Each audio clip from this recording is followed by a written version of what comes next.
القصة دي من الانبوكس. سامية زوجة وأم جميلة، بتقول إنها مش بتعمل أي حاجة في حياتها غير كونها زوجة وأم.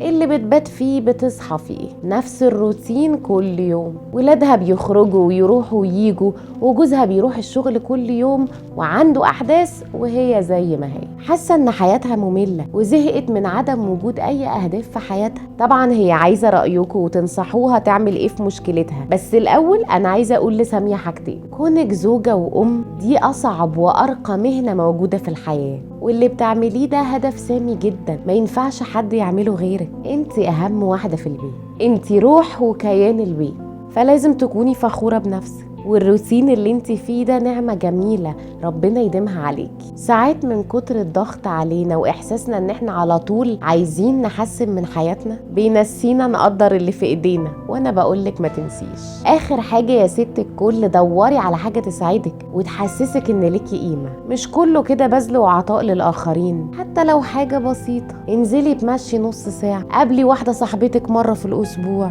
اتعلمي هواية جديدة، ولو تعرفي تعملي مشروع صغير كده من البيت تبقى حاجة جميلة. في حاجات كتير قوي ممكن تعمليها من البيت، وهو النت مليان شرح لكل حاجة بالتفصيل، وساعتها بقى مش هتشتكي من الروتين. انا وسامية مستنيين اقتراحاتكم وحلولكم لمشكلتها، قولوها لنا في الكومنتس. وما تنسوش لو انتوا عندكم مشكلة ابعتوها لي على الانبوكس.